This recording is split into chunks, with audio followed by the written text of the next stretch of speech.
Ya, shalom semuanya. Kita berjumpa di kontekstual Bible Reading. Pagi ini kita sampai surat Titus. Ya, surat Titus pasal 1.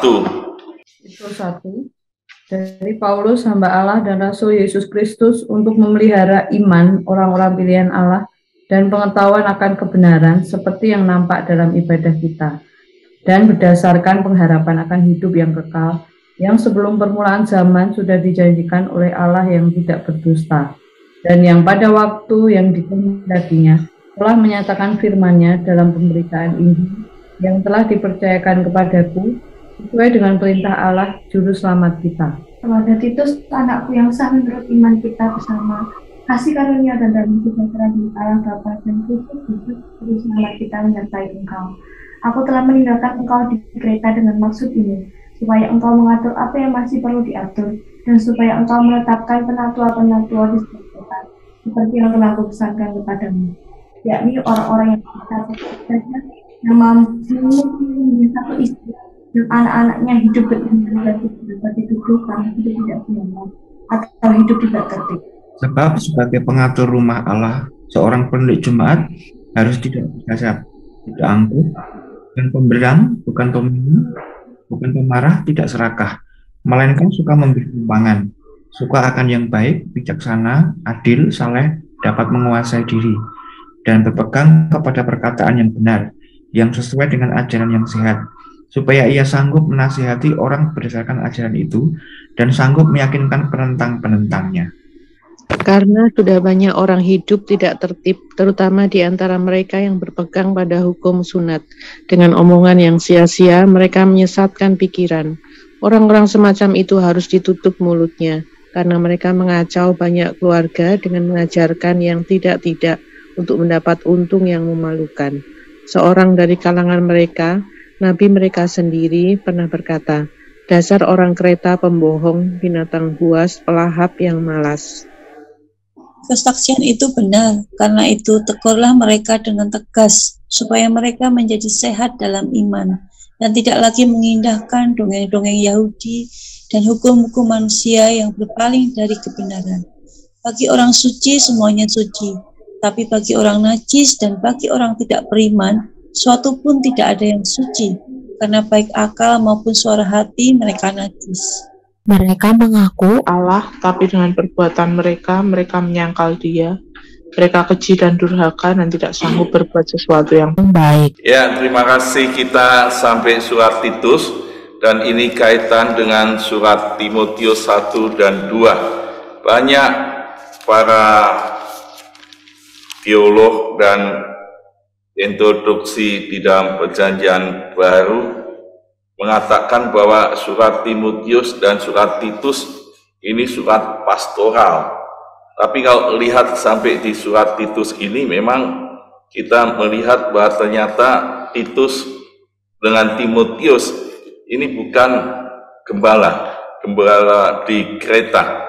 Yang kita melihat di ayat 3 itu jelas bahwa Paulus menegaskan pada waktu itu dikehendaki tentang menyatakan firman dan pemberitaan Injil yang dipercayakan kepadaku, dan di ayat 5, aku telah meninggalkan engkau di Kreta dengan maksud ini, supaya engkau mengatur apa yang masih perlu diatur dan supaya engkau menetapkan penatua-penatua di setiap kota. Kalau dia mengatur dan menetapkan penatua di setiap kota, menunjukkan dia bukan menetap di satu jemaat di Kreta. Ya, ini Titus berpindah-pindah untuk mengatur di kota-kota yang ada jemaat yang sudah dirintis untuk ada penatua, kepemimpinan yang mengelola ini jemaat. Jadi ada yang mengusulkan bahwa ini surat tim rasuli, ya, tim rasuli, di mana Paulus dengan timnya, ada Timotius, ada Titus, satu tim yang diutus kepada jemaat-jemaat yang sudah dirintis Paulus, salah satunya di Efesus dan Titus yang ada di Kreta. Dan ini kalau melihat begini, Titus ini sebagai utusan rasuli yang diutus Paulus ke jemaat di Kreta. Nah, dari urusan ini kita bisa melihat di ayat 1 sampai 4, ini relasi Paulus dengan Titus itu jelas anakku yang sah menurut iman. Dari awal Paulus memberi pembukaan surat ini dengan menunjukkan identitas Paulus. Yang pertama, dia hamba Allah. Yang kedua, Rasul Yesus Kristus. Identitasnya jelas. Siapa saya? Hamba Allah, Rasul Yesus Kristus. Yang kedua, tugasnya, jobnya Paulus sebagai Rasul Yesus Kristus, dia tahu dengan jelas, dengan tepat apa tugas saya. Maka di ayat 1 katakan untuk memelihara iman orang-orang pilihan Allah. Dan yang kedua, pengetahuan akan kebenaran seperti yang nampak dalam ibadah kita. Dan dia tahu akan kebenaran, menyampaikan kebenaran supaya orang taat pada kebenaran. Ini tugas Paulus, seorang rasul. Dan ini yang perlu kita cek bagi kita masing-masing. Apakah saudara mengenal siapa saya? Apakah tahu Tuhan menetapkan saya sebagai hamba Allah dan tahu tugas saya yang jelas, sehingga prioritas hidup ini tidak mengambang, tidak kacau, karena saya punya tugas yang jelas, memelihara iman orang-orang pilihan Allah dan pengetahuan akan kebenaran itu. Dan ini yang disampaikan pada Titus, bahwa Paulus seorang hamba Tuhan hendaknya diteladani di dalam satu tim. Jadi kalau satu tim ada utusan yang tidak mau diutus, ya ini jelas tidak tahu timnya, tidak tahu tugasnya, dan ini tidak tertib, ya. Jadi mengacu teamwork yang baik. Jadi utusan ya taat pada tugasnya dan panggilannya. Di dalam jemaat di Kreta kita melihat bahwa ternyata di luar jemaat itu banyak yang kacau, tapi itu juga menjalar di dalam jemaat itu. Ya, antara lain kita bisa melihat bahwa hidup yang ada di konteks itu, kita bisa melihat di ayat yang ke-14, dan tidak lagi mengindahkan dongeng-dongeng orang Yahudi, hukum-hukum manusia, berpaling kepada kebenaran. Dan di ayat 12, dari kalangan mereka, nabi mereka sendiri pernah berkata, dasar orang Kreta itu pembohong, binatang buas, pelalap yang malas. Dan Paulus katakan kesaksian itu benar. Mereka ini hidup sebagai pembohong. Konteksnya ini kacau, meninggalkan kebenaran. Dan mereka mengaku mengenal Allah di ayat 16. Tetapi dengan perbuatan mereka, mereka menyangkal Allah. Mereka keji dan durhaka dan tidak sanggup berbuat baik. Ini konteks yang dihadapi ya jemaat yang ada di Kreta ini. Maka Paulus mengutus Titus ditinggal di Kreta untuk menetapkan pemimpin-pemimpin, yaitu penatua-penatua untuk mengelola jemaat ini. Dan masih ada yang perlu diatur, yaitu tentang kepemimpinan jemaat, baik penatua, penilik jemaat perlu ditetapkan supaya jemaat jadi terpelihara imannya dan tetap dalam kebenaran firman Tuhan. Kita melihat apa yang harus dilakukan Titus di dalam memilih penatua, menetapkan penatua di jemaat-jemaat itu. Dia mempunyai kualifikasi, syarat penatua dan pemilik jemaat, pemimpin-pemimpin itu. Katakan tak bercacat, hanya satu istri, yang anak-anaknya hidup beriman, tidak dapat dituduh karena tidak senonoh dan hidup tidak tertib, tapi sebagai pengatur rumah Allah, ia harus tidak bercacat, tidak angkuh, bukan pemberang, bukan peminum, bukan pemarah, tidak serakah, melainkan suka memberi tumpangan. Ya, ini penekanan-penekanan jelas, suka memberi, tidak ya pemarah, hanya satu istri, dan dikatakan tidak angkuh, tidak serakah, dan suka akan yang baik, bijaksana, adil, saleh, menguasai diri, dan perkataan yang benar, ajaran yang benar. Kualifikasi ini kalau kita lihat, ini bicara soal karakter. Ya, ternyata tidak disinggung tentang karunia rohani seperti di 1 Korintus pasal 12, dan seringkali banyak yang berpikir bagaimana kolerasi karakter dengan karunia sebagai seorang pelayan Tuhan. Ada hamba Tuhan yang mengajarkan karakter dengan karunia itu bisa berjalan beda-beda, sehingga kalau ada hamba Tuhan yang punya karunia rohani luar biasa, tapi karakternya jelek, karakternya buruk, dia hidup bohong, suka berzina dan seterusnya, tapi kenapa ada karunia-karunia yang dinyatakan kepada seorang pelayan Tuhan? Lalu berargumentasi sebabnya kenapa. Contohnya adalah Samson. Ya, Samson ini dapat karunia luar biasa, dia kuat, bisa mengalahkan yaitu Filistin dan seterusnya, tapi karakternya, ya hidupnya bisa berzina, dan itu ya bisa ada di dalam seorang hamba Tuhan. Ya, waktu diskusi saya dengan seorang hamba Tuhan, saya katakan ya jangan niru contohnya yang Samson.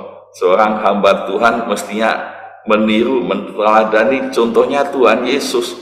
Ya, Tuhan Yesus karakter dengan karunia sama-sama baik.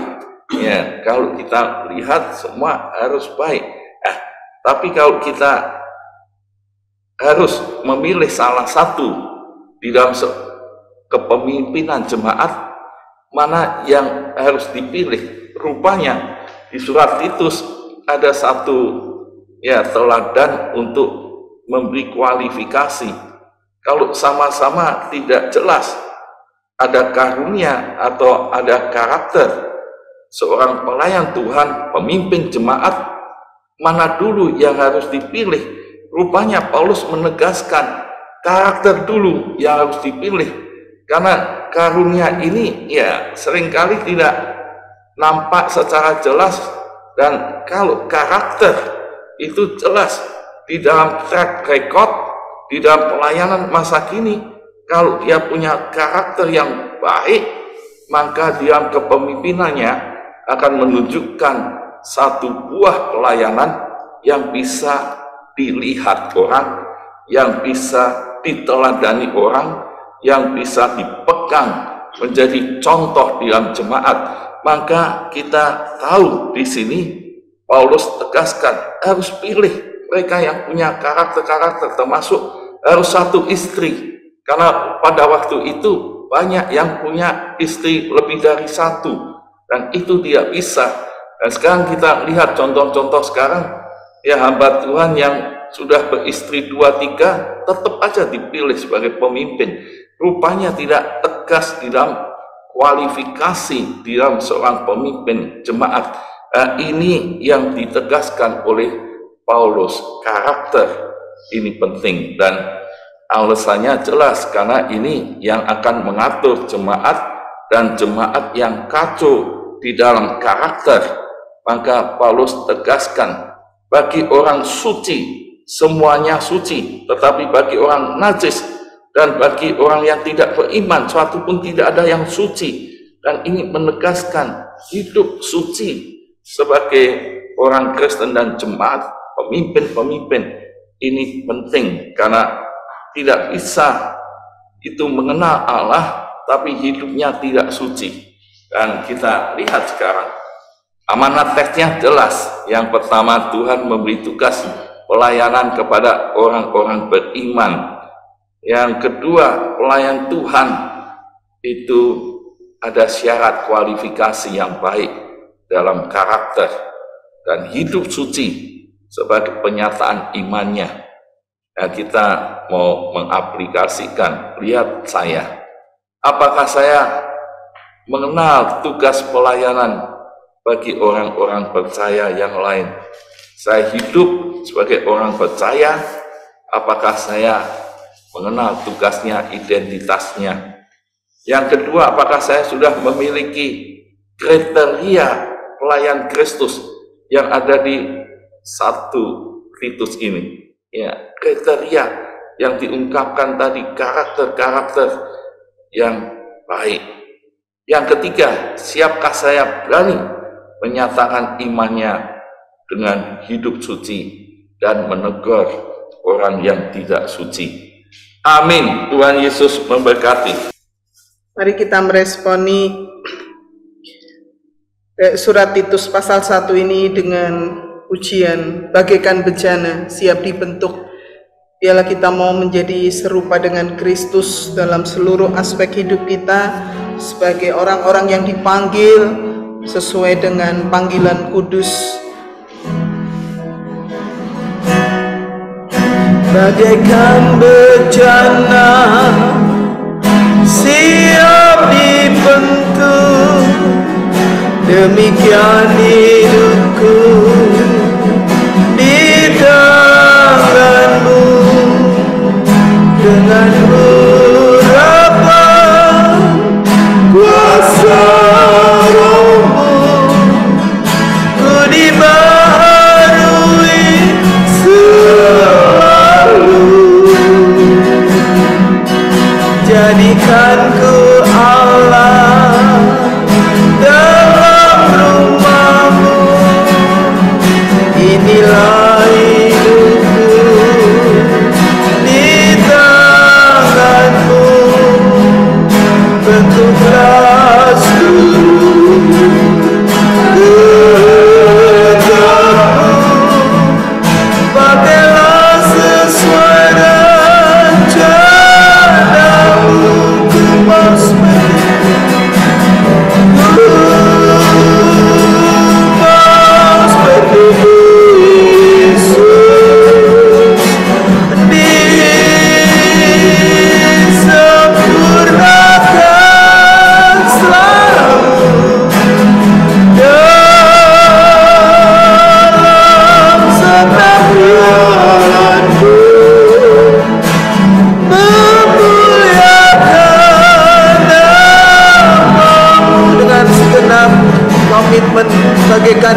Biarlah kita terus boleh menghidupi panggilan pelayanan dan tugas pelayanan yang Tuhan berikan. Jikalau ada di antara kita yang merasa kita masih ada beberapa hal dari karakter hidup kita yang membawa dosa, yang membuat tidak berkenan kepada Tuhan, biarlah pagi hari ini kita boleh mengaku di hadapan Tuhan. Biar Roh Kudus yang terus akan memimpin dan firman Tuhan akan terus menguduskan hidup kita dari hari ke hari, dan kita terus boleh menyatakan iman kita dengan seluruh kebenaran. Dan kita juga akan berdoa supaya seluruh keluarga kita, anak-anak kita tetap hidup di dalam kebenaran di tengah tantangan iman pada masa kini. Juga ada beberapa hamba Tuhan yang anak-anaknya jatuh dan jauh dari Tuhan. Biarlah kita berdoa juga untuk mereka. Mari kita bersama meresponi.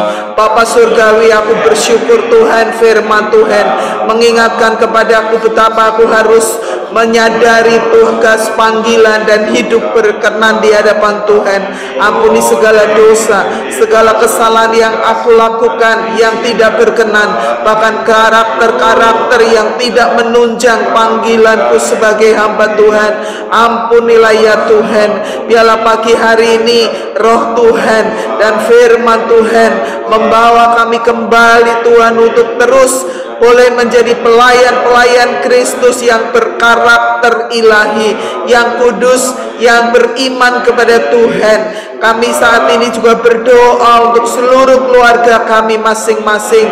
Biarlah Engkau terus pegang anak-anak kami, pimpin anak-anak kami, supaya seluruh keluarga kami tetap hidup di dalam kebenaran. Tuhan, kami berdoa supaya Engkau terus akan membawa di dalam kebenaran firman Tuhan. Berikan kesempatan buat anak-anak hamba Tuhan yang jauh daripada Engkau untuk kembali kepada kebenaran firman Tuhan. Terima kasih ya Tuhan, terima kasih. Kami mengucap syukur, kami berdoa dalam nama-Mu.